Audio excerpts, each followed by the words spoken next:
we're celebrating 180 years of handcrafted, beautiful Martin guitars made here in America. Didn't start out in America, of course. C.F. Martin I grew up in a small town in Markirchen, Germany, which is now still known for musical instruments, but could not learn how to make a guitar in his hometown. He had to travel to Vienna, and he studied with a very famous luthier there whose name was Johann Stauffer. And Stauffer taught him how to make guitars that had what we now refer to as the Stauffer headstock, this huge curly Q thing with all the tuning gears on one side.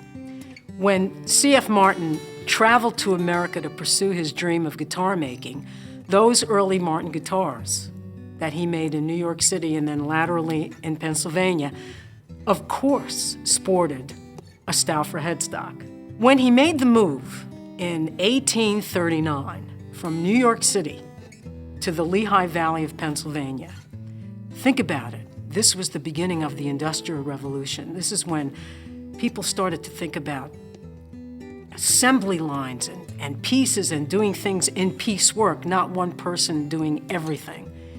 And so that's when we begin to see design changes in a Martin guitar. And the first proprietary design change was the headstock. That huge curly Q headstock suddenly changed into what we now lovingly refer to as a slotted headstock. Why?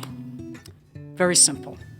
Those tuning gears came from Germany. Those crazy curly Q gold hand-engraved tuning gears. Can you imagine without courier service in 1840 trying to get a supply of tuning gears from Germany to Pennsylvania? So he switched to tuning gears he could get locally, and hence this was the development of the now instantly recognizable rectangular headstock.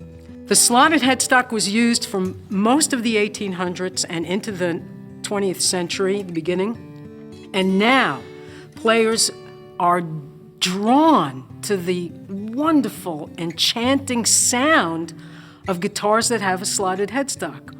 Why? Sound? How could that have a sound? I'll explain.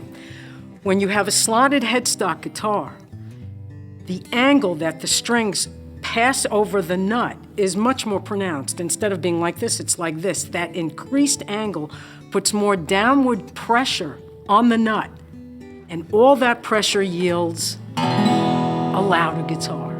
So slotted headstock guitars, even though they're usually 12th fret and very small, are little powerhouses. Slotted headstock, we still make them because this tradition cannot be bought. It can only be built.